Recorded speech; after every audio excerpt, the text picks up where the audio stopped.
Ini Blora, suatu tempat yang mungkin jarang terdengar namanya, tetapi memiliki keindahan yang sangat luar biasa. Membuat tidak perlu waktu lama bagi kami untuk jatuh cinta dengan Blora. Blora dengan slogannya Blora Mustika berada di ujung timur Jawa Tengah dan berbatasan dengan Jawa Timur dengan luas wilayah 5,59% dari luas provinsi Jawa Tengah. Dan yang terakhir adalah tempat yang kami datang dan tempat kami mengabdi. Tempat di mana kami belajar dan terjun bersama masyarakat desa, merasakan hidup yang mereka jalani selama 45 hari penuh, Desa Sambongrejo. Di Desa Sambongrejo ini terdapat beberapa dukuh pula. Ada Dukuh Kayen, Gunung Rowo, Sambongan, Putat, Ngelarangan, Ngelojo, Belik Bendo, dan Sumengko. Desa dengan berbagai potensi sumber daya alam, bidang pertanian, perkebunan, peternakan, dan perikanan dibangun oleh berbagai kelompok-kelompok sumber daya manusia yang bersinergi dan penuh komitmen.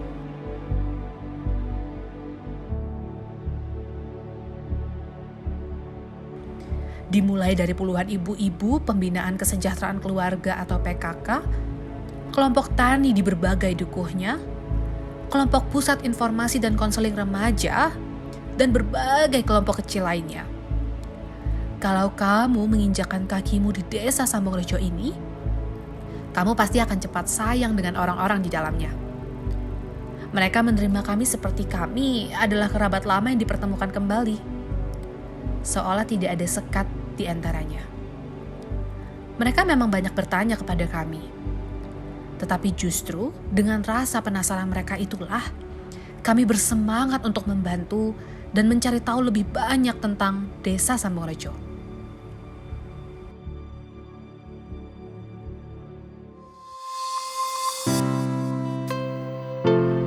Mari kita bedah Desa Sambongrejo. Dimulai dari sekolah-sekolah yang kami datangi, mulai dari PAUD sampai sekolah dasar. Meskipun dengan fasilitas yang cukup sederhana, tetapi semangat mereka sangat luar biasa.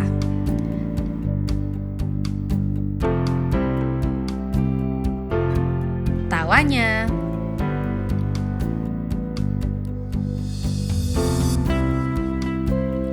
candanya,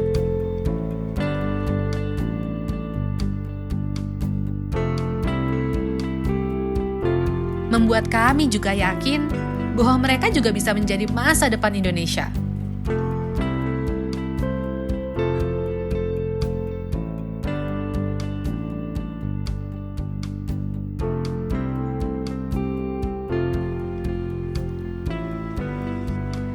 Tidak hanya itu, ada juga Masjid Desa Sambongrejo untuk beribadah bersama, berjamaah, tempat bersilaturahmi dengan seluruh masyarakat yang ada di sini.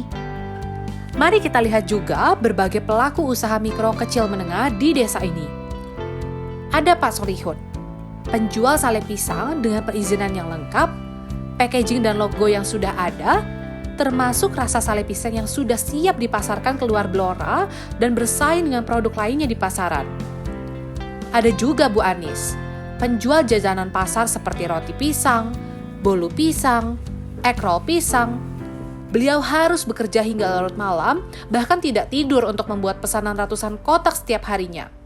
Tapi lihat senyum mereka yang tetap terukir. Masih banyak lagi berbagai pelaku UMKM lainnya di desa ini dengan produk olahan yang sangat beragam. Kita berlayar ke bagian yang lebih jauh, kebun pisang Desa Sambongrejo. Tempat ini menjadi salah satu potensi unggulan di desa ini loh. Potensi tanaman pisang di Desa Sambongrejo menjadi salah satu sumber pencaharian terbesar masyarakat desa. Selain tersebar di setiap rumah warga, desa ini memiliki lahan khusus tanaman pisang seluas 10 hektar. Hal ini kemudian mendorong pemerintah desa dan masyarakat setempat untuk memanfaatkan tanaman pisang menjadi produk atau barang olahan.